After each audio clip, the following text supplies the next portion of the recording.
How are you? Kyle here from Velocity Sports Performance Norwood. This is one of our interns, Rob. What we're going to show you today is the basic PVC hip hinge. We use this as the beginning to our progression to working towards doing things like RDLs before we would even work into anything like a trap bar deadlift or a regular deadlift.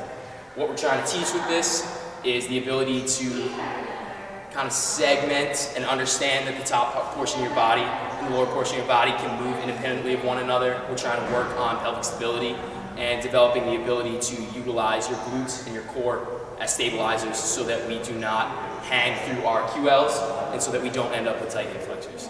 All right, so Rob's going to get set up. We're going to kind of show you the rights and the wrongs, and I'll give you some basic coaching cues that I go through. What we're looking for with any PVC pipe exercise is you want 3 points of contact with the head, the shoulders, and the tailbone. If at any point during any movement with a PVC pipe being involved, you lose one of those points of contact, that's kind of the end point of the exercise. You need to kind of go back to the drawing board, redo, retool, recoach the athlete. Starting from the top down, we're looking for a neutral cervical positioning. All right, so you want to act like someone that's got a string pulling up on the back of your head, tuck your chin, get nice and long. Through the shoulders, as long as it's in between the scapula, that's a good basic positioning to start with. Down here at the tailbone, this is where you'll notice most kids will lose contact during any of the movements that they're performing.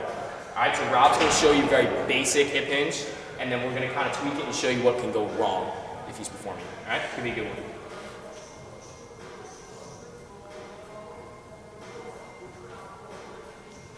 All right, so say he doesn't have a good cervical positioning. This is what it's going to look like. You're going to have this extension going on through your cervical. Easy coach, pull chin in, tuck, gets nice and long. You can notice if the core is engaged or not based on the gap that's going to happen in the thoracic portion of their back. If he was, for instance, not stabilizing here, you're going to end up with this pretty aggressive gap back here. What you want to do, just slide your hand in, ask the athlete to crush your hand in between the PVC pipe and your back, pull it out, and tell them to hold that tension throughout the duration of the movement. From there, you want to ask them to perform it, and all you're looking for is the point where they're going to lose contact with their tailbone. If they don't, then obviously they have some pretty solid hip mobility. If they do, then you'll recognize and be able to address that in any stabilization or any mobility work that you do prior to you working the athlete out. All right, give me one more good one. Good, squeeze your glutes.